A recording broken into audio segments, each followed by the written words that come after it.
ಇಬ್ರಿಯರಿಗೆ ಬರೆದ ಪತ್ರಿಕೆಯಲ್ಲಿ ಈಗಾಗಲೇ ನಾವು ನೋಡಿಕೊಂಡ ಹಾಗೆ ಸುಮಾರು 13 ಅಧ್ಯಾಯಗಳಿರುವಂತಹ ಒಂದು ಗ್ರಂಥವಾಗಿದೆ. ಈ ಗ್ರಂಥದ ಉದ್ದೇಶವನ್ನು ನಾವು ನೋಡಿದ್ದೇವೆ, ತಿಳಿದುಕೊಂಡಿದ್ದೇವೆ. ಈ ಗ್ರಂಥದಲ್ಲಿ ಬರೆಯಲ್ಪಟ್ಟಂತ ಗ್ರಂಥಕರ್ತನು 5 ಎಚ್ಚರಿಕೆಗಳನ್ನು ಕೊಡುವಾಗ 5 ಎಚ್ಚರಿಕೆಗಳನ್ನ ನೋಡ್ತೇವೆ ಪ್ರಿಯರೇ. ಈ 5 ಎಚ್ಚರಿಕೆಗಳಲ್ಲಿ ಅವರು ರಕ್ಷಣೆಯನ್ನ ನಿರ್ಲಕ್ಷಿಸುವವರಾಗಿ, ಅವಿಧೇಯರಾಗಿ, ನಂಬಿಕೆ ಇಲ್ಲದವರಾಗಿ, ಬಿದ್ದು ಹೋದಂತ ಸ್ಥಿತಿಯಲ್ಲಿದ್ದಾಗ, ಹೊಸ ಒಡಂಬಡಿಕೆಯನ್ನ ತಿರಸ್ಕರಿಸಲ್ಪಟ್ಟು ಪಾಪದಲ್ಲಿ ಮುಂದುವರಿಯುತ್ತಿರುವಾಗ ಮತ್ತು ಹೊಸ ಒಡಂಬಡಿಕೆಯನ್ನ ತಿರಸ್ಕರಿಸಲ್ಪಟ್ಟಂತವರಾಗಿ, ದೇವರ ಮಾತನ್ನ ಕೇಳಿಸಿಕೊಳ್ಳಲದೆ ಇರುವಂತವರು 5 ಎಚ್ಚರಿಕೆಗಳು. ಮೊದಲನೇ ಎಚ್ಚರಿಕೆ, ರಕ್ಷಣೆಯನ್ನ ನಿರ್ಲಕ್ಷಿಸಬೇಡಿರಿ. ಎರಡನೇದಾಗಿ, ಅವಿಧೇಯರಾಗಬೇಡಿರಿ, ನಂಬಿಕೆ ಇಲ್ಲದವರಾಗಬೇಡಿರಿ. ಮೂರನೇದಾಗಿ, ಬಿದ್ದು ಹೋಗಬೇಡಿರಿ ಎಂಬುದಾಗಿ 3 ಎಚ್ಚರಿಕೆಗಳನ್ನು ಕುರಿತು ನಾವು ಈವರೆಗೂ ಅದರ ವಿಷಯವಾಗಿ ನಾವು ಕಲಿತಿದ್ದೇವೆ, ಧ್ಯಾನ ಮಾಡಿದ್ದೇವೆ. ಈ ದಿನ ನಾವು 4ನೇ ಎಚ್ಚರಿಕೆಯಲ್ಲಿರುವಂತಹ ವಿಷಯಗಳನ್ನ ಕಲಿಯುವುದಕ್ಕಾಗಿ ಹೋಗ್ತಾ ಇದ್ದೇವೆ ಪ್ರಿಯರೇ.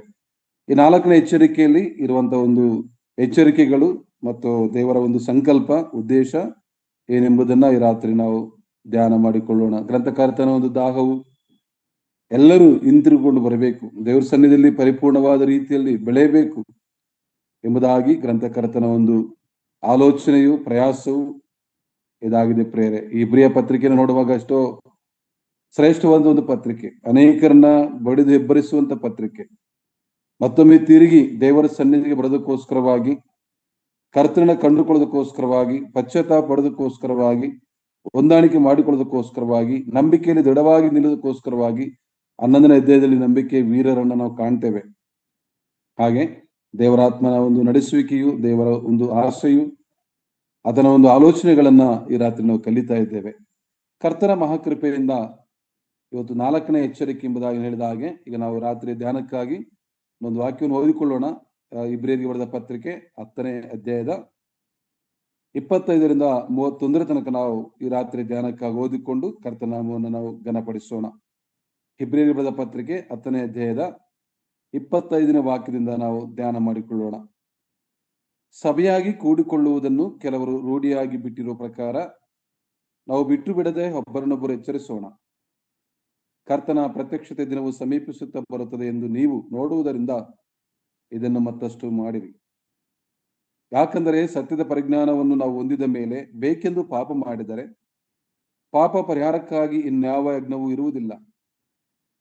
ಅತ್ಯಂತ ಭಯದಿಂದ ಎದುರು ನೋಡತಕ್ಕ ನ್ಯಾಯ ತೀರ್ಪು, ದೇವರ ವಿರೋಧಿಗಳನ್ನು ದಹಿಸುವ ತೀಕ್ಷ್ಣವಾದ ಅಗ್ನಿಯು ಇವೇ ನಮ್ಮ ಮುಂದೆ ಇರುವು. ಮೋಶೆ ವಿಧಿಗಳನ್ನು ಅಸಡ್ಡೆ ಮಾಡಿದವನಿಗೆ 2 ಇಲ್ಲ 3 ಸಾಕ್ಷಿಗಳ ಮಾತಿನ ಮೇಲೆ ಕನಿಕರವಿಲ್ಲದೆ ಮರಣದಂಡನೆ ಆಗುತ್ತದಷ್ಟೇ. ಯಾವನು ದೇವಕುಮಾರನನ್ನು ತುಳಿದು ಒಡಂಬಡಿಕೆಯನ್ನು ಸ್ಥಿರಪಡಿಸಿದಂತ, ತನ್ನನ್ನು ಪವಿತ್ರ ಮಾಡಿದಂತ ರಕ್ತವನ್ನು ಅಶುದ್ಧವೆಂದೆಣಿಸಿ ದೇವರ ಕೃಪಾವರವಾಗಿರುವ ಆತ್ಮನನ್ನ ತಿರಸ್ಕಾರ ಮಾಡಿದ್ದಾನೋ ಅವನು ಇನ್ನು ಎಷ್ಟೋ ಕ್ರೂರವಾದ ದಂಡನೆಗೆ ಪಾತ್ರನಾಗಬೇಕೆಂಬುದನ್ನು ಯೋಚಿಸಿರಿ. ಮುಯ್ಯಿಗೆ ಮುಯ್ಯಿ ತೀರಿಸುವುದು ನನ್ನ ಕೆಲಸ, ನಾನೇ ಪ್ರತಿಫಲವನ್ನು ಕೊಡುವೆನೆಂದು ಹೇಳಿದಾತನನ್ನ ಬಲ್ಲೆವು. ಇದಲ್ಲದೆ ಕರ್ತನು ತನ್ನ ಜನರ ನ್ಯಾಯವನ್ನು ವಿಚಾರಿಸುವನೆಂತಲೂ ಹೇಳಿಯದೆ. ಜೀವ ಸ್ವರೂಪನಾದ ದೇವರ ಕೈಯಲ್ಲಿ ಸಿಕ್ಕಿ ಬೀಳುವುದು ಭಯಂಕರವಾದದ್ದು. ಕರ್ತನ ಸ್ತೋತ್ರ ಉಂಟಾಗಲಿ. ಓದಿಕೊಂಡಂತ ವಾಕ್ಯ ಭಾಗವನ್ನ ದೇವರು ತಾನೇ ಆಸ್ವಾದಿಸಲಿ. ಈಗಾಗಲೇ ದೇವರ ನಡೆಸುವಿಕೆಗೋಸ್ಕರವಾಗಿಯೂ ವಾಕ್ಯ ಸಂದೇಶದ ಉತ್ತೇಜನಕ್ಕೋಸ್ಕರವಾಗಿ ದೈವ ಸೇವಕರಿಗಾಗಲೇ ಪ್ರಾರ್ಥನೆ ಮಾಡಿದ್ದಾರೆ. ಆ ಪ್ರಾರ್ಥನೆ ಕೇಳಿಸಿಕೊಂಡ ಕರ್ತನು ನಮ್ಮೆಲ್ಲದಕ್ಕಾಗಿಯೂ ಉತ್ತೇಜನಕ್ಕಾಗಿ ಕರ್ತನು ತಾನೇ ನಮ್ಮನ್ನು ನಡೆಸಲಿ. ಕರ್ತನ ಮಹಾಕೃಪೆಯಿಂದ ನನ್ನ ಪ್ರಿಯ ಸಹೋದರ ಸಹೋದರಿಯರೇ, ಓದಿಕೊಂಡಂತ ವಾಕ್ಯ ಭಾಗದಲ್ಲಿ ಈಗಾಗಲೇ 4 ಎಚ್ಚರಿಕೆಗಳನ್ನು ನೋಡ್ತಾ ಇದ್ದೇವೆ. ಈ 4ನೇ ಎಚ್ಚರಿಕೆಯಲ್ಲಿ 3 ವಿಷಯಗಳು ನಾವು ಧ್ಯಾನ ಮಾಡುತ್ತಿರುವಾಗ ಪ್ರಾಮುಖ್ಯವಾಗಿರುವಂತಹ ಒಂದು ಉದ್ದೇಶ, ಇಬ್ರಿಯ ಪತ್ರಿಕೆಯ ಒಂದು ಉದ್ದೇಶ 25ನೇ ವಾಕ್ಯದಲ್ಲಿ ಬರೆಯಲ್ಪಟ್ಟಿದೆ. ಸಭೆಯಾಗಿ ಕೂಡಿಕೊಳ್ಳುವುದನ್ನು ಕೆಲವರು ರೂಢಿಯಾಗಿ ಬಿಟ್ಟಿರೋ ಪ್ರಕಾರ ನಾವು ಬಿಟ್ಟು ಬಿಡದೆ ಒಬ್ಬರನ್ನೊಬ್ಬರು ಎಚ್ಚರಿಸೋಣ. ಈ ವಾಕ್ಯವನ್ನು ಧ್ಯಾನ ಮಾಡುವಾಗ, ಇದನ್ನು ಅರ್ಥ ಮಾಡಿಕೊಳ್ಳುವಾಗ, ಸಭೆ ದೇವರ ಸನ್ನಿಧಿ, ದೇವರ ಸಹವಾಸ, ದೇವರ ಸನ್ನಿಧಿ ಸಹವಾಸಕ್ಕೆ ಬರುವಂತವರನ್ನ ಈ ಒಂದು ಸತ್ಯವೇದವನ್ನು ಧ್ಯಾನ ಮಾಡುತ್ತಿರುವಾಗ ಇಲ್ಲಿ ಸಿಕ್ಕುವಂಥದ್ದು ಬಿಟ್ಟು ಬಿಡದೆ ಇರೋಣ ಎಂಬುದಾಗಿ ನೋಡ್ತಾ ಇದ್ದೇವೆ. ಯಾವುದನ್ನ ದೇವ ಜನರು ಕೂಡಿ ಬರುವಂತ ಮತ್ತಾಯನ ಸುವಾರ್ತೆ 18ನೇ 20ನೇ ವಾಕ್ಯ ನಮ್ಮೆಲ್ಲರೂ ಕಂಠಪಾಠ. ಯಾಕೆಂದ್ರೆ ಇಲ್ಲಿ ಇಬ್ಬರು ಮೂರು ನನ್ನ ಹೆಸರಿನಲ್ಲಿ ಸೇರಿ ಬಂದಿರುತ್ತಾರೋ ಅವರ ಮಧ್ಯೆ ನಾನು ಇದ್ದೇನೆಂಬುದಾಗಿ ಹೇಳಿದ ಕರ್ತನಾದ ಯೇಸು ಕ್ರಿಸ್ತನ ಸಾನ್ನಿಧ್ಯ ಸಹವಾಸ ಇರುವ ಒಂದು ಸ್ಥಳಕ್ಕೆ ಸೇರಿ ಬರುವಂತದ್ದು ಆತನ ಆಸೆ ಆಗಿದೆ ಪ್ರೇರೆ. ಆ ದೇವರ ಸನ್ನಿಧಿಗೆ ಸೇರುವುದನ್ನ, ಆತನ ಮಕ್ಕಳಾಗಿ ಕೂಡಿ ಬರುವುದನ್ನ ಆತನ ಬಯಸುವನಾಗಿದ್ದಾನೆ. ಈಗಾಗಲೇ ನೋಡುವಾಗ ಭಕ್ತನಾದಂತ ಅಸಾಫನು ಬರೆಯಲ್ಪಟ್ಟಂತ ಕೀರ್ತನೆ 50ನೇ ಕೀರ್ತನೆಯ ಮೊದಲನೇ ವಾಕ್ಯ ಹೇಳಲ್ಪಡುವುದನ್ನು ನಾವು ಗಮನಿಸ್ತೇವೆ ಪ್ರೇರೆ.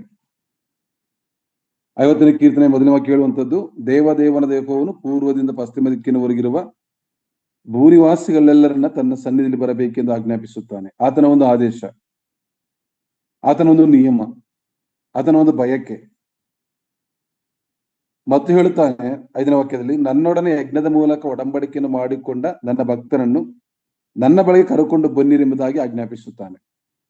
ಇದು ದೇವರ ಆಜ್ಞೆ ಆಗಿದೆ ಪ್ರಿಯರೇ. ದೇವರ ಸನ್ನಿಧಿ ಸಹವಾಸಕ್ಕೆ ಬರುವಂತದ್ದು ಆತನ ಆಸೆ ಆಗಿದೆ.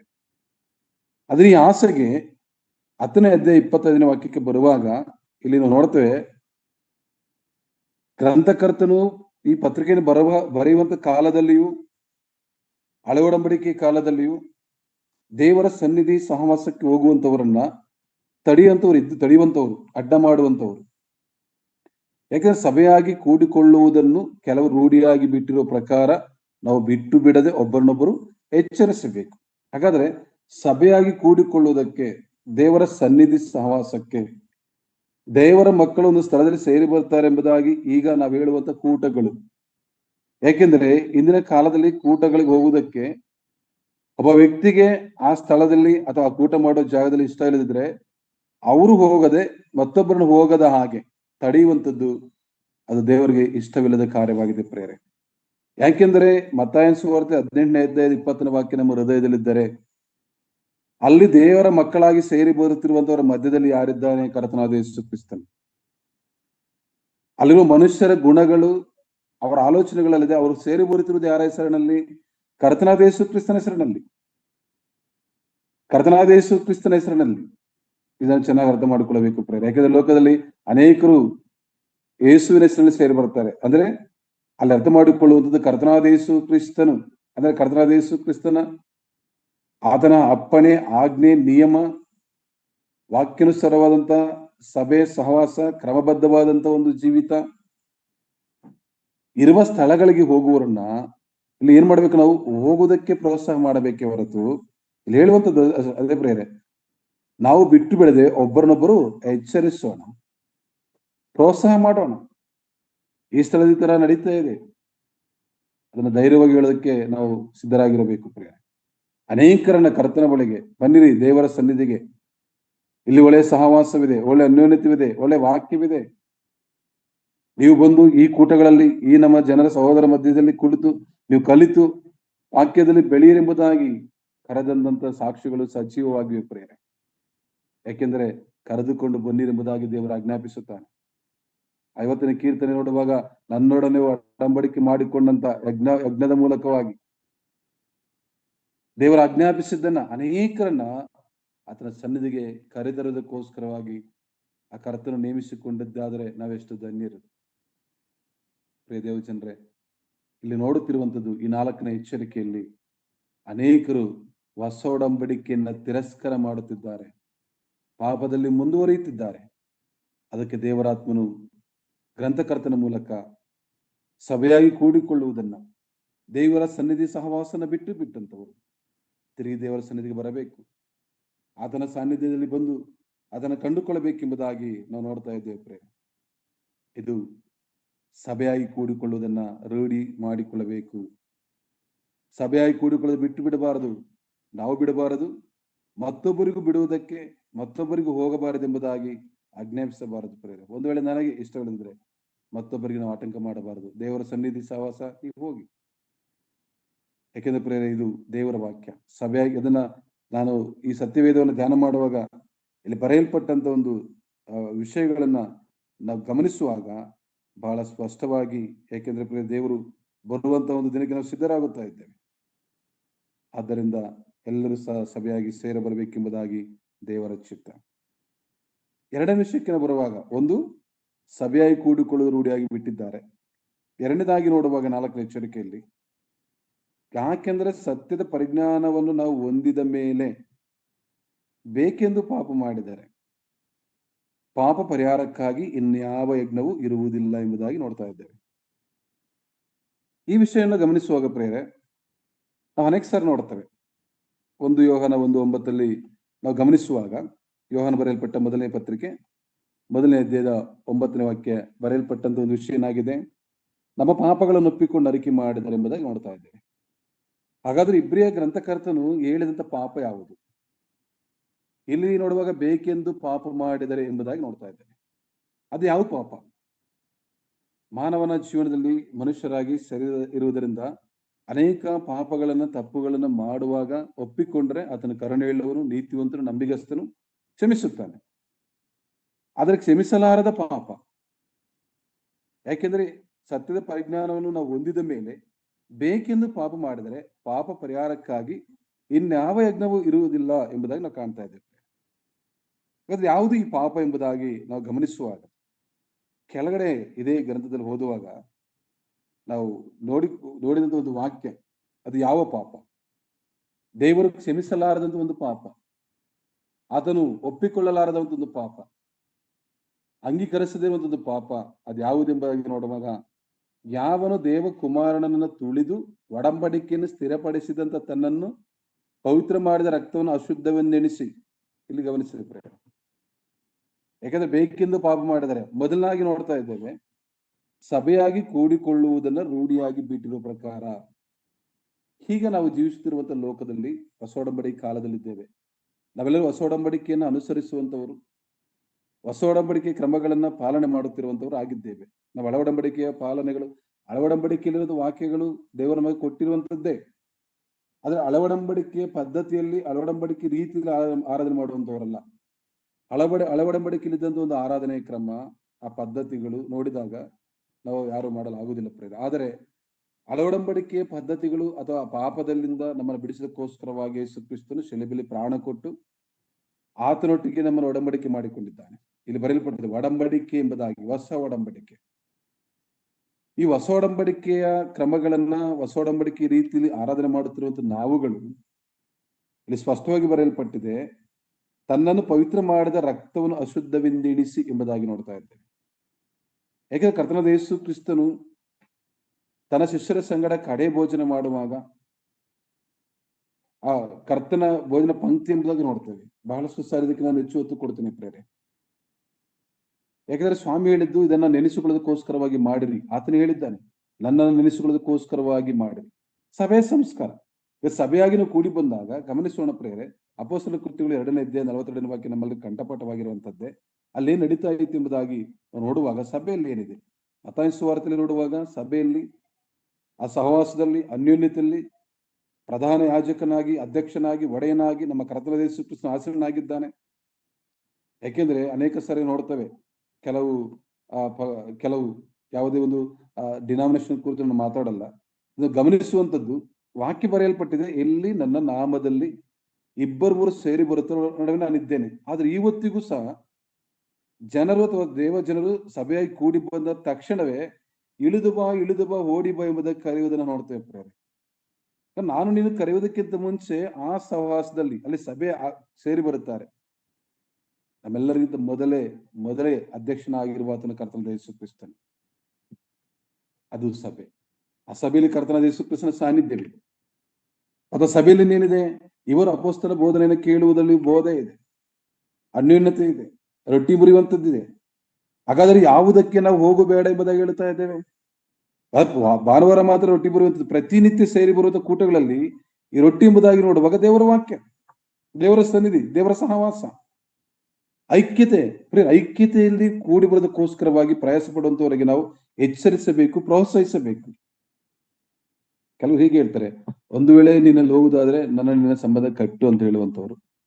ಇನ್ನು ಕೆಲವರು ಹೇಳ್ತಾರೆ, ಒಂದು ವೇಳೆ ನಮ್ಮ ಜೊತೆ ಕರ್ಕೊಂಡ್ರೆ ದುರ್ಭಾಷೆಗಳನ್ನು ಕೇಳಿಸಿಕೊಂಡು ನೋವಾಗುತ್ತದೆ ಪ್ರೇರೆ. ಆದ್ರೆ ಇಲ್ಲಿ ಗಮನಿಸುವಂತದ್ದು, ದೇವರ ಒಂದು ಅಪ್ಪಣೆ ಏನು? ಸಭೆಯಾಗಿ ಕೂಡಿಕೊಳ್ಳುವುದನ್ನ ಬಿಟ್ಟಿರುವಂತವರಿಗೆ ನಾವು ಪ್ರೋತ್ಸಾಹ ಮಾಡಬೇಕು, ಅವ್ರನ್ನ ಎಚ್ಚರಿಸಬೇಕು. ನಾವ್ ಯಾರು? ಕರ್ತನ ಯೇಸು ಕ್ರಿಸ್ತನ ಮಕ್ಕಳು. ಈ ಲೋಕದಲ್ಲಿ ಒಂದು ವೇಳೆ ಒಬ್ಬ ಸಹೋದರಿಗೆ ಹೇಳ್ತಾ ಇದ್ರು, ಒಬ್ಬ ಸೇವೆ ಮಾಡುವಂತವ್ರು, ಅವ್ರು ಬಂದ್ರೆ ಈ ಕೂಟಕ್ಕೆ ನಾನು ಬರಲ್ಲ ಅಂತ. ಒಂದ್ಸಾರಿ ಅವ್ರ ಹತ್ರ ಮಾತಾಡ್ತಾ ಒಂದು ಹೇಳಿದೆ, ಒಂದು ವೇಳೆ ಕರ್ತನ ಯೇಸು ಕ್ರಿಸ್ತನ ಬಂದು ಎತ್ತಲ್ಪಡುವಾಗ ಯೇಸು ಕ್ರಿಸ್ತನ ಜೊತೆಯಲ್ಲಿ ನೀನು ಕುಳಿತುಕೊಂಡು ನಿನ್ನ ಪಕ್ಕದಲ್ಲಿ ಅವ್ರು ಕುತ್ಕೊಂಡ್ರೆ ತಳ್ಳುತ್ತಿ ಅಂತ ಕೇಳಿದೆ ನಾನು. ಈ ಲೋಕದಲ್ಲಿ ಅದ್ರ ಮುಖಗಳು ನೋಡಲ್ಲ ಪ್ರೇರೆ ಕೆಲವು ಸಾರಿ.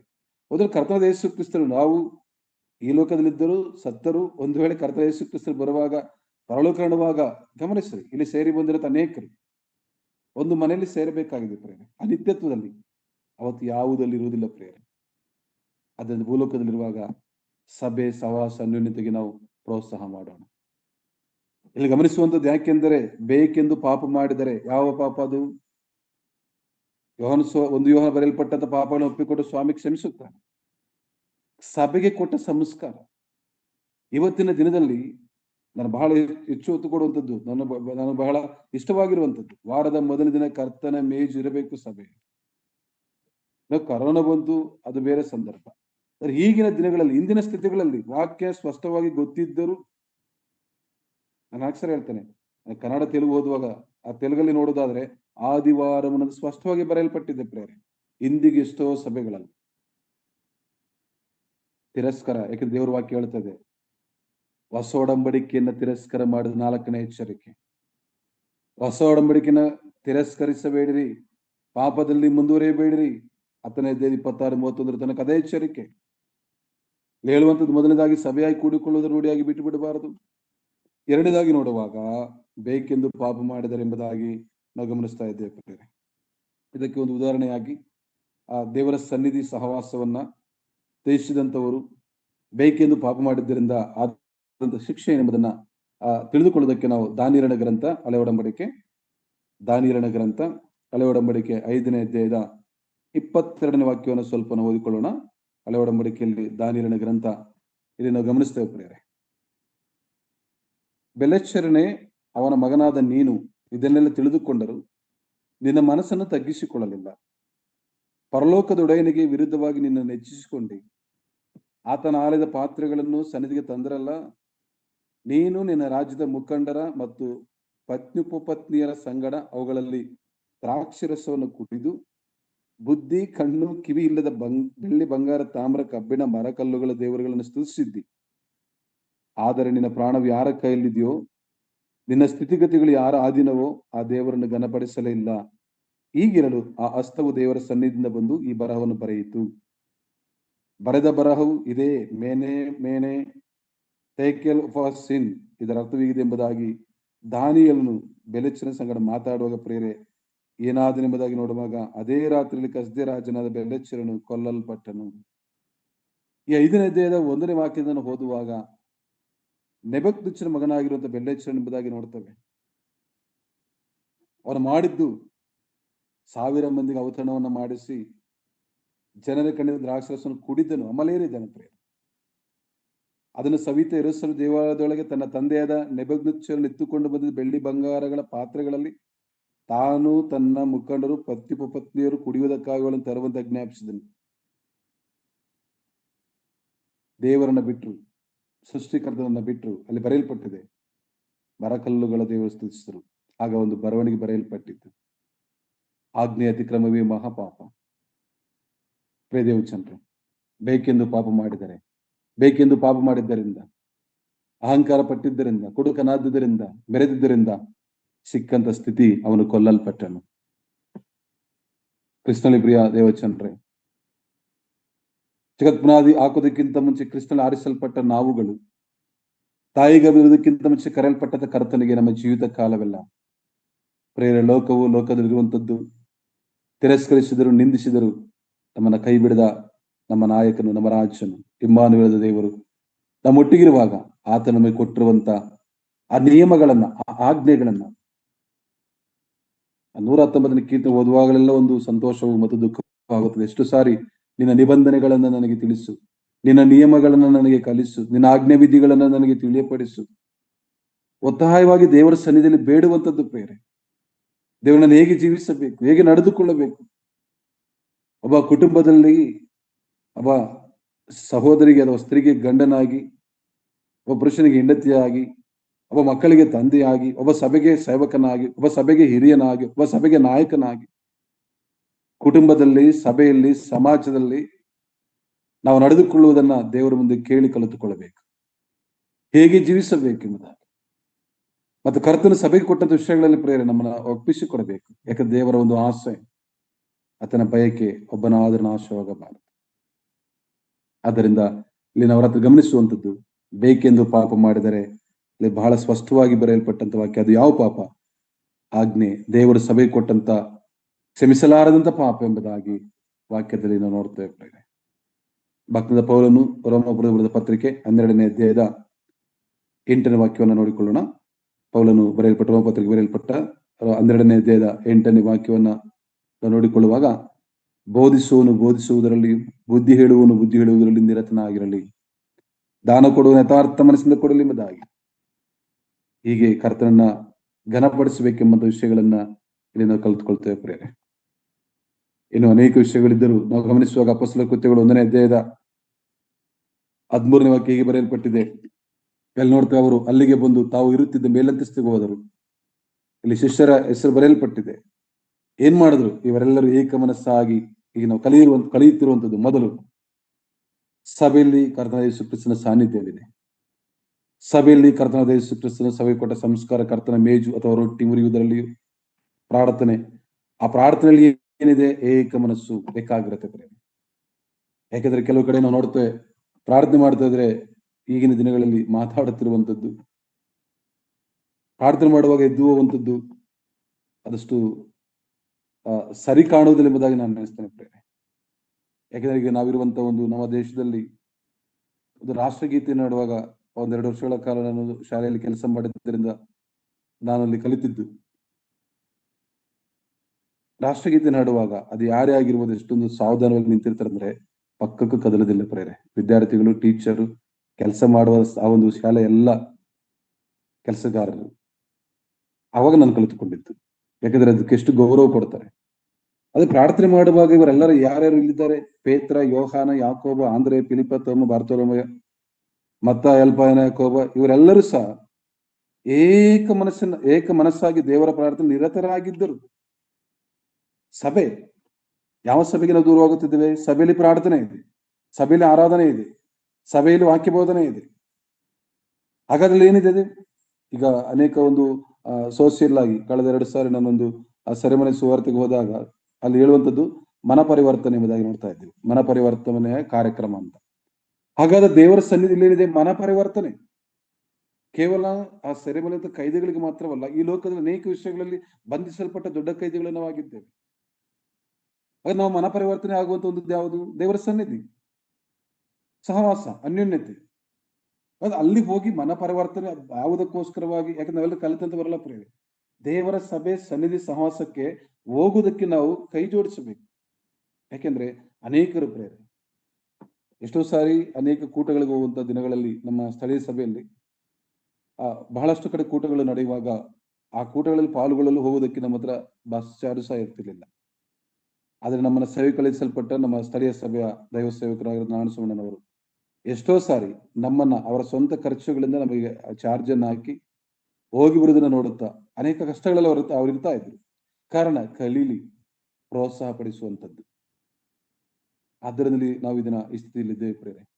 ನಾನು ಹೇಳುವಂಥದ್ದು, ನಾವು ಸಹ ಮಾದರಿಯಾಗಿ ಹೋಗುವಂತವರಿಗೆ ಕೈ ಹಾಕಿ, ಯಾಕಂದ್ರೆ ಬಿಟ್ಟು ಬಿಡಬಾರದು, ಬೆಳಿಬೇಕೆಂಬಂತ ಹಂಬಲದಲ್ಲಿ ಇರುವಂತದ್ದು ದೇವರಿಗೆ ಇಷ್ಟವಾಗಿದೆ ಪ್ರೇರೆ. ಯಾಕೆಂದ್ರೆ ಕರ್ತನಾದ ಯೇಸು ಕ್ರಿಸ್ತನು ಬರುವಂತದ್ದು ಬಹಳ ಸಮೀಪವಾಗಿದೆ ಎಂಬುದಾಗಿ ನಾವು ನೋಡ್ತಾ ಇದ್ದೇವೆ. ಇಲ್ಲಿ ಗಮನಿಸುವಾಗ ಮತ್ತಾಯನ ಸುವಾರ್ತೆ 12:31 ಒಂದು ವಾಕ್ಯ ನೋಡಿಕೊಳ್ಳೋಣ. ಮತ್ತಾಯನ ಸುವಾರ್ತೆ 12ನೇ ಅಧ್ಯಾಯದ, ಆದ ಕಾರಣ ನಿಮಗೆ ಹೇಳುತ್ತೇನೆ, ಮನುಷ್ಯರು ಮಾಡುವ ಪ್ರತಿಯೊಂದು ಪಾಪಕ್ಕೂ ದೂಷಣೆಗೂ ಕ್ಷಮಾಪಣೆ ಉಂಟಾಗುವುದು, ಆದರೆ ಯಾವುದಕ್ಕೆ ಕ್ಷಮಾಪಣೆ ಇಲ್ಲ? ಪವಿತ್ರಾತ್ಮ ದೂಷಣೆಗೆ ಕ್ಷಮಾಪಣೆ ಇಲ್ಲ. ಪ್ರೇರೆ, ಇದೆಲ್ಲವನ್ನು ತಿಳಿದುಕೊಂಡವರಾಗಿದ್ದೇವೆ. ಆದ್ದರಿಂದ ಇಲ್ಲಿ ಇನ್ನು ಯಾವನಾದರೂ ಮನುಷ್ಯ ಕುಮಾರನ ವಿರೋಧವಾಗಿ ಮಾತನಾಡಿದರೆ ಅದು ಅವನಿಗೆ ಕ್ಷಮಿಸಲ್ಪಡುವುದು. ಪವಿತ್ರಾತ್ಮನಿಗೆ ವಿರುದ್ಧವಾಗಿ ಮಾತಾಡಿದರೆ ಅವನಿಗೆ ಇಹದಲ್ಲಾಗಲಿ ಪರದಲ್ಲಾಗಲಿ ಕ್ಷಮಿಸಲ್ಪಡುವುದಿಲ್ಲ ಎಂಬುದಾಗಿ ಇಲ್ಲಿ ನಾವು ಗಮನಿಸ್ತಾ ಇದ್ದೇವೆ. ಈ ರಾತ್ರಿ ಕಲಿಯುವಂಥದ್ದು, ಈ 4ನೇ ಎಚ್ಚರಿಕೆಯಲ್ಲಿ ಸಭೆಯಾಗಿ ಕೂಡಿಕೊಳ್ಳುವುದನ್ನು ರೂಢಿಯಾಗಿ ಬಿಟ್ಟು ಬಿಡಬಾರದು. ಹೊಸ ಒಡಂಬಡಿಕೆ ಕೊಟ್ಟಿರುವಂತಹ ಅಪ್ಪಣೆಗಳನ್ನ, ಆಜ್ಞೆಗಳನ್ನ ಕೈಕೊಂಡು ನಡೆಯಬೇಕು. ಅದನ್ನ ನಾವು ತಿರಸ್ಕರಿಸಬಾರದು, ಸ್ವೀಕಾರ ಮಾಡಿಕೊಳ್ಳಬೇಕು. ಈ ಲೋಕದಿಂದ ಬಿಡುವ ತನಕ, ಎತ್ತಲ್ಪಡುವವರೆಗೂ ನಾವು ದೃಢವಾಗಿ ನಿಲ್ಲಬೇಕೆಂಬುದಾಗಿ ದೇವರ ಉದ್ದೇಶವಾಗಿ ನಾವು ಗಮನಿಸ್ತಾ ಇದ್ದೇವೆ ಪ್ರೇರೆ. ನಾವು ಈ ರಾತ್ರಿ ಕಲಿಯುವಂಥದ್ದು ದೇವರ ಸಂಧಾನದಲ್ಲಿ ಬಹಳಷ್ಟಿದೆ. ಲೂಕನ ಬರೆಸುವ 12ನೇ ಅಧ್ಯಾಯ 47ನೇ ವಾಕ್ಯ ಹೀಗೆ ಬರೆಯಲ್ಪಟ್ಟಿದೆ. ಇಲ್ಲಿ ನೋಡ್ತೇವೆ, ತನ್ನ ಯಜಮಾನನ ಚಿತ್ತವನ್ನು ತಿಳಿದ ಆಳು ಸಿದ್ಧ ಮಾಡದೆ ಹೋದರೆ ಅಥವಾ ಅವನ ಚಿತ್ತಾನುಸಾರ ನಡೆಯದಿದ್ದರೆ ಅವನು ಬಹಳ ಪೆಟ್ಟು ತಿನ್ನುವನು. ಅರ್ಥ ಮಾಡಿಕೊಳ್ಳುವಂಥದ್ದು, ತನ್ನ ಯಜಮಾನನ ಚಿತ್ತವನ್ನು ತಿಳಿದ ಆಳು ಅವನ ಚಿತ್ತಕ್ಕನುಸಾರ ನಡೆಯದಿದ್ದರೆ, ಯಾವುದು ಪಾಪ? ಬೇಕೆಂದು ಮಾಡುವಂತ ಪಾಪ. ಯಜಮಾನನು ಹೇಳಿದ್ರು, ಇಂಥ ಕೆಲಸ ಮಾಡಿ ಎಂಬುದಾಗಿ ತಿಳಿಸಿದ್ರು, ಏನಾಗುತ್ತೆ ಎಂಬುದಾಗಿ ಇಲ್ಲಿ ಬರೆಯಲ್ಪಟ್ಟಿದೆ. ಏನಾಗುತ್ತದೆ? ಅವನು ಬಹಳ ಪೆಟ್ಟು ತಿನ್ನುವನು. ತಿಳಿಯದೆ ಪೆಟ್ಟುಗಳಿಗೆ ಯೋಗ್ಯವಾದ ನಡೆಸಿದವನು ಸ್ವಲ್ಪ ಪೆಟ್ಟು ತಿನ್ನುವನು. ಯಾವನಿಗೆ ಬಹಳವಾಗಿ ಕೊಟ್ಟಿದೆ ಅವನ ಕಡೆಯಿಂದ ಬಹಳವಾಗಿ ನಿಲ್ಲಿಸಲ್ಪಡುವುದೆಂಬುದಾಗಿ ಈ ವಾಕ್ಯದಲ್ಲಿ ನಾವು ನೋಡ್ತಾ ಇದ್ದೇವೆ ಪ್ರೇರೆ. ಈ ರಾತ್ರಿ ವೇಳೆ ನಾವು ಕಲಿಯುವಂಥದ್ದು ಈ ಪತ್ರಿಕೆಯಲ್ಲಿರುವಂತಹ ಎಚ್ಚರಿಕೆಗಳು ಬಹಳ ಸ್ಪಷ್ಟವಾಗಿ ನಾವು ಕಾಣ್ತಾ ಇದ್ದೇವೆ ಪ್ರೇರೆ. ಹಾಗಾದ್ರೆ ಈ ರಾತ್ರಿ ವೇಳೆ ನಾವು ದೇವರ ಮಕ್ಕಳಾಗಿ, ದೇವರ ಸಭೆಯಲ್ಲಿಂದು ಸದಸ್ಯರಾಗಿ, ಸಭಾ ಹಿರಿಯರಾಗಿ, ಸುವಾರ್ಥ ಸೇವಕರಾಗಿ, ಉಪದೇಶರಾಗಿ ಆರಿಸಲ್ಪಟ್ಟಂತ ನಮಗೂ ಸಹ ಅನ್ವಯಿಸಿಕೊಂಡು ಒಂದು ವೇಳೆ ನಾವೆಲ್ಲಾದರೂ ಬೇಕೆಂದು ಪಾಪ ಮಾಡುತ್ತಾ ಇದ್ರೆ, ಅಂದ್ರೆ ಅವನು ಆಜ್ಞೆ ಅತಿಕ್ರಮ ಹೇಳುವಂಥದ್ದು ಬಹಳ ಒತ್ತು ಕೊಡುವಂಥದ್ದು. ಕರ್ತನ ಸಭೆ ಈಗ ಅನೇಕ ನೋಡ್ತೇವೆ. ಕಳೆದ ವಾರದಲ್ಲಿ ನಮ್ಮ ಸಭೆಯ ಸಹೋದರಿ ಕೆಲಸವನ್ನು ಹುಡುಕ್ತಾ ಹೋಗ್ತಾ ಇದ್ರು. ಒಂದು ಆಸ್ಪತ್ರೆಯಲ್ಲಿ ಕೆಲಸ ಸಿಕ್ಕಿ ಭಾನುವಾರ ರಜೆ ಕೊಡಲ್ಲ ಅಂತ ಹೇಳಿದ್ರೆ, ನೀವೆಷ್ಟು ಸಂಬಳ ಕೊಟ್ಟರು ನಾನು ಕೆಲಸ ಮಾಡಲ್ಲ ಅಂತ ಬಂದ್ರು. ಬಹಳ ಕಷ್ಟ ಇದೆ ಕುಟುಂಬದಲ್ಲಿ, ಪೋಷಣೆಯೂ ಕಷ್ಟ. ಇವತ್ತು ಆ ಮನೆಯಲ್ಲಿ ಈ ದಿನ ರಾತ್ರಿಗೆ ರೇಷನ್ ಇದ್ದಂತ ಸ್ಥಿತಿ ಇದೆ ಪ್ರಿಯ. ಆದ್ರೂ ಆಸ್ಪತ್ರೆ 15,000 ಸಂಬಳ ಕೊಡಿದ್ವಿ, ರೈಟ್. ಆದ್ರೆ ಭಾನುವಾರ ಮಾತ್ರ ರಜೆ ಕೊಡೋದಿಲ್ಲ, ಕೆಲಸ ಮಾಡಬೇಕು. ಬೇಡ ಸರ್. ಪ್ರೇರೊಬ್ಬ ವಿಶ್ವಾಸಿಗೆ ಇರುವಂತದ್ದು ಈ ದಿನ ಅನೇಕ ಸೇವಕರುಗಳು, ಸಭಾ ಹಿರಿಯರು. ನಾನು ಯಾಕೆ ಹೇಳ್ತೇನೆ ಅಂದ್ರೆ, ನಾವು ಯಜ್ಞವೇದಿ ಬಳಿಗೆ ಸಭಾ ಹಿರಿಯರು, ಸಭಾ ಸೇವಕರ ಒಂದು ಕೆಲಸ, ಯಾಕೆಂದ್ರೆ ಒಂದು ಈ 50ನೇ ಕೀರ್ತನೆ ನಾನು ಓದಿದಷ್ಟು ಸಂತೋಷವು ಮತ್ತೊಂದು ಭಾರವು ಜವಾಬ್ದಾರಿಯಲ್ಲಿ ನಾನು ಗಮನಿಸ್ತೇನೆ. ಎಷ್ಟೊಂದು ಸ್ಪಷ್ಟವಾಗಿ ಅಲ್ಲಿ ಅಸಾಪನ ಹೇಳುವಂತ ಒಂದು ಮಾತನ್ನ ನಾವು ಗಮನಿಸುವುದಾದ್ರೆ 5ನೇ ವಾಕ್ಯ, ನನ್ನೊಡನೆ ಯಜ್ಞದ ಮೂಲಕ ಒಡಂಬಡಿಕೆಯನ್ನು ಮಾಡಿಕೊಂಡ ನನ್ನ ಭಕ್ತರನ್ನು ನನ್ನ ಬಳಿ ಕರ್ಕೊಂಡು ಬಂದಿರೆಂಬುದಾಗಿ ದೇವರ ಜ್ಞಾಪಿಸುತ್ತಾನೆ. ಈ ಜವಾಬ್ದಾರಿ ಕೊಟ್ಟಿದ್ದಾನೆ ಪ್ರೇರೆ. ಆದ್ದರಿಂದ ಗ್ರಂಥಕರ್ತನು ಸಭೆಯಾಗಿ ಕೂಡಿಕೊಳ್ಳುವುದನ್ನು ರೂಢಿಯಾಗಿ ಬಿಟ್ಟಂತವರು, ಬೇಕೆಂದು ಪಾಪ ಮಾಡುವಂತವರು, ಹೊಸ ಒಡಂಬಡಿಕೆಯನ್ನು ತಿರಸ್ಕಾರ ಮಾಡುವಂತವರು, ಅಭೀದೇರು, ರಕ್ಷಣೆ ತಿರಸ್ಕಾರ ಮಾಡುವಂತವರು, ಬಿದ್ದು ಹೋದಂತವರನ್ನ ತಿರುಗಿ ದೇವರ ಸನ್ನಿಧಿ ದೃಢವಾಗಿ ನಿಲ್ಲಬೇಕೆಂಬ ಹಂಬಲದಿಂದ ಕರೀತಾ ಇದ್ದಾನೆ ಪ್ರೇರೆ, ಕರೀತಾ ಇದ್ದಾನೆ ಪ್ರೇರೆ. ಒಂದು ವೇಳೆ ನಾವು ಸಂತೋಷ ಪಡೋಣ. ಒಂದು ಸಭೆಗೆ ಹಿರಿಯಾಗಿ, ಆ ಸಭೆಗೆ ಸೇವಕರಾಗಿ ಇಟ್ಟಿದ್ದರೆ ಕರ್ತನು ಈ ಕೆಲಸವನ್ನ ನನ್ನ ಬಳಿ ಕರೆದುಕೊಂಡು ಬನ್ನಿರಿ ಆಜ್ಞಾಪಿಸಿದ್ದಾನೆ. ನಾವು ಸೇರೋಣ, ನಮ್ಮೊಟ್ಟಿಗೆ ಅನೇಕರನ್ನ ಕರೆದುಕೊಂಡು ಬರೋಣ. ಇವತ್ತಿನ ದಿನ ಏನಾಗಿದೆ ಅಂದ್ರೆ, ಕುಟುಂಬದಲ್ಲಿ ಯಜಮಾನ ಹೋಗ್ತಾನೆ, ಆದ್ರೆ ಮನೆಯಲ್ಲಿ ಪತ್ನಿ ಆ ಸಂಡೇ ಸಂಭ್ರಮದಲ್ಲಿ ಅವ್ರು ಇರ್ಬೇಕು. ಯಾಕಂದ್ರೆ ಹೇಳ್ತಾರೆ, ನಾನು ಆರಾಧನೆ ಮುಗಿಸ್ಕೊಂಡು ಬರ್ತೇನೆ, ಬರೋಷ್ಟೊತ್ತಿಗೆ ಎಲ್ಲ ಪ್ರಿಪೇರ್ ಆಗಿರ್ಲಿ, ಫ್ರೈಗಳಿಗೆ ಬಿಟ್ಬಿಡ್ತಾರೆ. ಕೆಲವು ಸಾರಿ ತಂದೆ ತಾಯಿ ಬರ್ತಾರೆ, ಮಕ್ಕಳನ್ನ ಅವ್ರು ಸ್ವಲ್ಪ ಹಾಕ್ತಾರೆ. ಯಾಕಂದ್ರೆ ಈಗಿನ ಮಕ್ಕಳು ಬಹಳಷ್ಟು ಫಾಸ್ಟ್. ಯಾವತ್ತು ಇಲ್ಲದಂತ ಒಂದು ಹೋಮ್ವರ್ಕ್ ಸಂಡೇ ಜಾಸ್ತಿ ಇರುತ್ತದೆ. ಹೋಮ್ವರ್ಕ್ ಜಾಸ್ತಿ ಇಲ್ಲ ಡ್ಯಾಡಿ, ಆಯ್ತು, ಬೇಡ ಪ್ರೇರೆ. ದೇವರ ಸನ್ನಿಧಿ ಬೆಳೆಯೋಣ. ಕರ್ತನಿಗಿಂತ ಮಹತ್ತರವಾದ್ದು ಆತನ ಸನ್ನಿಧಿ ಸಹವಾಸ. ಯಾಕಂದ್ರೆ ಇಲ್ಲಿ ಬರೆಯಲ್ಪಟ್ಟಿದೆ, ಅಲ್ಲೇನಿದೆ? ಸಭೆಯಲ್ಲಿ ಕರ್ತನ ಯೇಸು ಕ್ರಿಸ್ತ ಸಾನ್ನಿಧ್ಯವಿದೆ. ವಾಕ್ಯ, ಹಾಡು, ಆರಾಧನೆ, ಕರ್ತನ ಮೇಜು, ಸಾಕ್ಷಿ ಜೀವಿತ, ಪ್ರಾರ್ಥನೆ, ಏಕ ಮನಸ್ಸನ್ನು ಮಾಡುವಂತ ಪ್ರಾರ್ಥನೆ, ಬಿಡುಗಡೆ ಮಾಡುವಂತ ಒಂದು ಪ್ರಾರ್ಥನೆ ಪ್ರೇರೆ. ಯಾಕಂದ್ರೆ ಅದನ್ನಲ್ಲಿ ಬರೆಯಲ್ಪಟ್ಟಿದೆ. 50ನೇ ಕೀರ್ತನೆಯ 15ನೇ ವಾಕ್ಯ ಬಹಳ ಸ್ಪಷ್ಟವಾಗಿ ನೋಡುವಂಥದ್ದು. ಈ ಸಮಯಕ್ಕೆ ಸಂದರ್ಭ ಅಲ್ಲ, ಆದ್ರೆ ಅದನ್ನು ನೋಡುವಾಗ ಪ್ರೇರೆ, ಏಕ ಮನಸ್ಸಿಂದ ಪ್ರಾರ್ಥನೆ ಮಾಡುವಾಗ, ಕಷ್ಟ ಕಾಲದಲ್ಲಿ ನನಗೆ ಮೊರೆಯಿಡಿರಿ, ಬಿಡಿಸುವೆ. ಏನಿದೆ ಅಲ್ಲಿ? ಬಿಡುಗಡೆ ಇದೆ. ಏಕ ಮನಸ್ಸಿನಿಂದ ಈ ಶಿಷ್ಯರು ಪ್ರಾರ್ಥನೆ ಮಾಡುವಂತ ಪ್ರಾರ್ಥನೆಗೆ ಏನಿದೆ? ಬಿಡುಗಡೆ ಇದೆ. ಅದೇ 90ನೇ ಕೀರ್ತನೆ 15ನೇ ವಾಕ್ಯವನ್ನು ನಾವು ಗಮನಿಸುವಾಗ ಅಲ್ಲಿ ಸ್ಪಷ್ಟವಾಗಿ ಬರೆಯಲ್ಪಟ್ಟಿದೆ ಪ್ರೇರೆ. 91:10, ಅವನು ನನಗೆ ಮೊರೆ ಇಡುವಾಗ ಸದುತ್ತರವನ್ನು ದಯಪಾಲಿಸುವನು, ಇಕ್ಕಟ್ಟಿನಲ್ಲಿ ಹತ್ತಿರವಿದ್ದು. ಏನಿದೆ ಪ್ರಾರ್ಥನೆಯಲ್ಲಿ? ಒಂದು ಕಷ್ಟ ಕಾಲದಲ್ಲಿ ಮೊರೆಯಿಡಿ ಬಿಡಿಸುವೆ. ಹೇಗೆ ಬಿಡಿಸುತ್ತಾನೆ? ಇಕ್ಕಟ್ಟಿನಲ್ಲಿ ಹತ್ತಿರವಿದ್ದು. ಹಾಗಾದ್ರೆ ಬಿಡುಗಡೆ ಹೊಂದುವಂತ ಸ್ಥಳ. ಆ ಪ್ರಾರ್ಥನೆ ಮಾಡುವಂತ ಸ್ಥಳದಲ್ಲಿ ದೇವರ ಸಾನ್ನಿಧ್ಯವಿದೆ, ಸಹವಾಸವಿದೆ, ಅನ್ಯೋನ್ಯತೆ ಇದೆ. ಉತ್ತೇಜನ ಪಡಿಸುವ, ಮನ ಪರಿವರ್ತನೆ ಮಾಡುವಂತ ದೇವರ ವಾಕ್ಯಗಳಿವೆ, ಉತ್ತೇಜನ ಪಡಿಸುವಂತ ವಾಕ್ಯಗಳಿವೆ.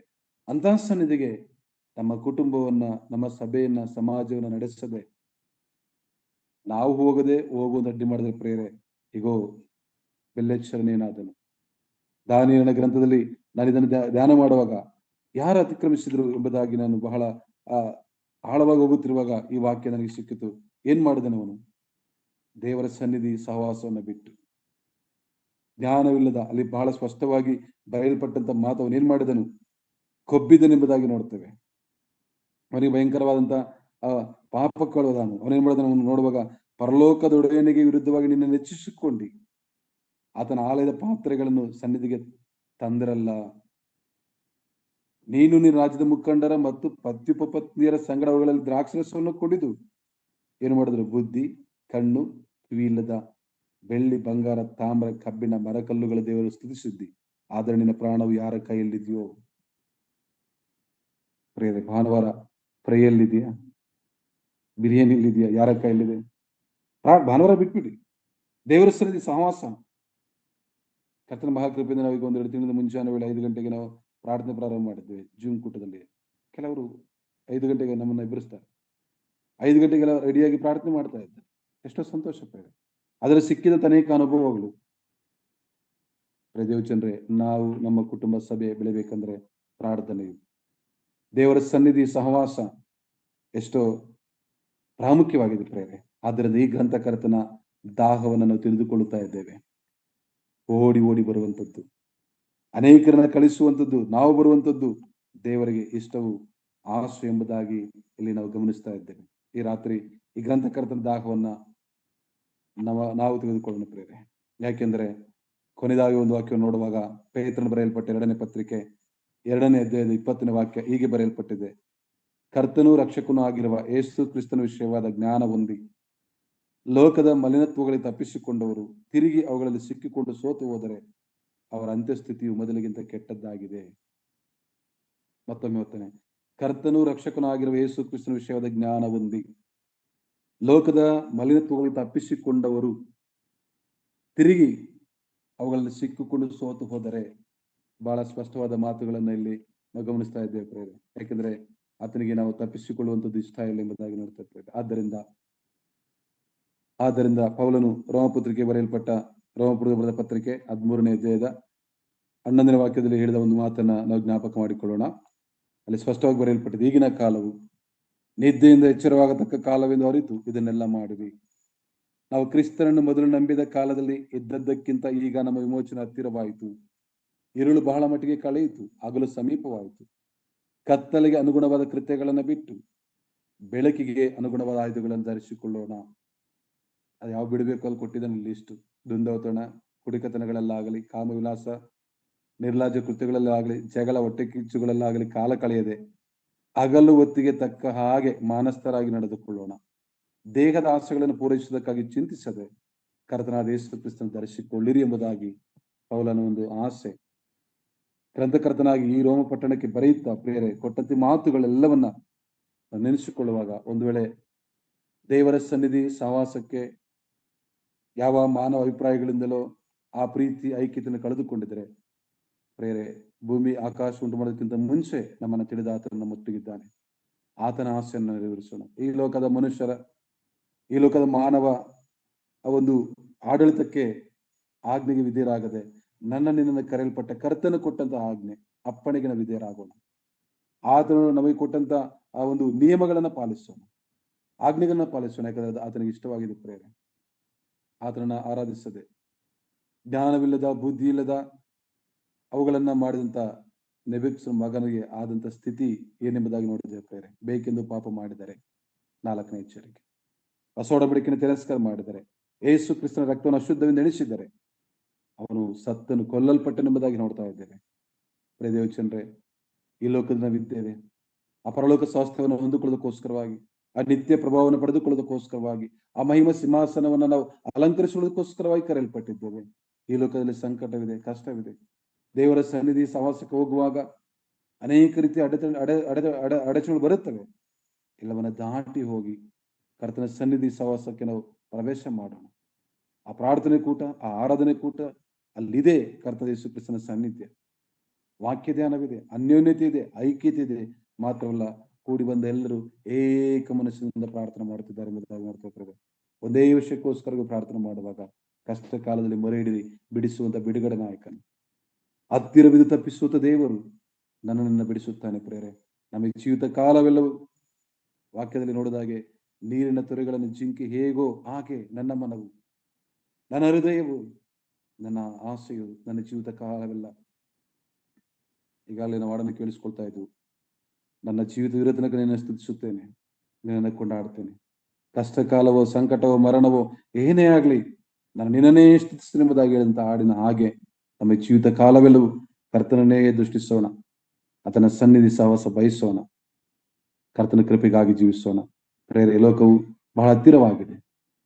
ಈ ಲೋಕದಲ್ಲಿರುವುದವನ್ನ ಬಿಡಿಸಿ ಪರಲೋಕವನ್ನು ಸೇರಿಸಿದಕ್ಕಾಗಿ ಕರ್ತನ ಶಿಲುಬೆಯಲ್ಲಿ ಪ್ರಾಣ ಕೊಟ್ಟನು. ನಾವು ನಮ್ಮ ಸ್ವಂತ ಸೊತ್ತಲ್ಲ, ಕ್ರಯಕ್ಕೆ ಕೊಂಡುಕೊಳ್ಳಲ್ಪಟ್ಟವರಾಗಿದ್ದೇವೆ. ನಮ್ಮನ್ನು ಕೊಂಡುಕೊಂಡಿದ್ದಾನೆ. ಪರಲೋಕ ರಾಜ್ಯಕ್ಕೆ ಸೇರಿಸೋದಕ್ಕೋಸ್ಕರವಾಗಿ ನಮ್ಮೆಲ್ಲ ಪಾಪ ಭಾರವನ್ನು ಹೊತ್ತುಕೊಂಡು ಶಿಲುಬೆಯಲ್ಲಿ ತೀರಿಸಿದ ಆತನು ಪ್ರಾಣ ಕೊಟ್ಟು ಎಬ್ಬಿಸಲ್ಪಟ್ಟಂತೆ ಯೇಸು ಕ್ರಿಸ್ತನನ್ನ ದೃಷ್ಟಿಸುತ್ತಾ ಅಪರಲೋಕ ರಾಜ್ಯಕ್ಕಾಗಿ, ಅಪರಲೋಕ ಆನಂದಕ್ಕಾಗಿ ಜೀವಿಸೋಣ. ಅದನ್ನು ಪಡೆದುಕೊಳ್ಳೋಕೋಸ್ಕರ ಓಡೋಣ. ಅದಕ್ಕಾಗಿ ನಾವು ನಮ್ಮನ್ನ ಸಿದ್ಧ ಮಾಡೋಣ. ಪ್ರೇರೆ, ಅದಕ್ಕಾಗಿ ನಮ್ಮನ್ನು ನಾವು ಸಿದ್ಧ ಮಾಡಿಕೊಂಡು ನಂಬಿಕಸ್ಥರಾಗಿ ಯಾತ್ರೆ ಮುಗಿದ ತನಕ ನಾವು ಸಭೆಗೆ ಹೋಗೋಣ, ನಮ್ಮವ್ರನ್ನ ಕರೆದುಕೊಂಡು ಹೋಗೋಣ, ನಮ್ಮ ಸಮಾಜವನ್ನು ದೇವರ ಬಳಿ ಕರ್ಕೊಂಡು ಹೋಗೋಣ. ದೇವರಿಂದ ಸಿಕ್ಕುವಂತ ಆಶೀರ್ವಾದಗಳನ್ನು ಪಡೆದುಕೊಳ್ಳೋಣ. ಕರ್ತನ ತಾನೇ ವಾಕ್ಯವನ್ನು ಆಸ್ವಾದಿಸಿ